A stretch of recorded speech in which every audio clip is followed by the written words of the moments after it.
যদি কোষে জায়গা না থাকে তাহলে রক্তের চিনি কোষে ঢুকবে, কোষ ইনসুলিনকে বাধা দিবে। বলেন ইনসুলিন রক্তের চিনি কোষে ঢুকায়।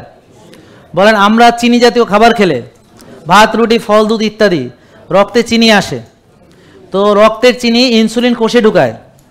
কোষ খালি থাকলে ইনসুলিন কি করে, তার কাজ সঠিকভাবে করতে পারে, আর ওই খাবার থেকে আমরা শক্তি তৈরি করে সুন্দরভাবে চলতে পারি।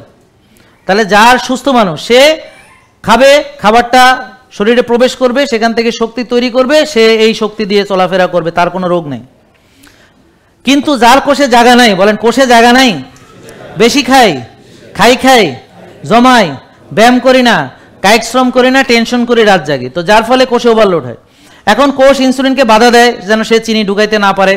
তো এখন কোষে চিনি ঢুকতে না পারে, রক্তের চিনি ধীরে ধীরে বাড়তে থাকে। এইটাই হলো ডায়াবেটিস, মানে রক্তের চিনি বাড়া। বুঝলেন কথা? তাহলে ডায়াবেটিস মানে কি, রক্তের চিনি বেড়ে যায়। এখন ডাক্তাররা রক্তের চিনি কমানোর চিকিৎসা করে, আর আমরা কোষ খালি করার চিকিৎসা করি। এখানে হচ্ছে পার্থক্য। আমরা রোগের মূল কারণে চিকিৎসা করি, আর ওনারা হচ্ছে মূল কারণ ঠিক রেখে ডালপালা ছাটে। যেমন ওনার 15 বছর ডায়াবেটিস পুষছে। আপনারা ভাবতেছেন বাংলাদেশের ডাক্তার এরকম করে, নট লাইক দ্যাট।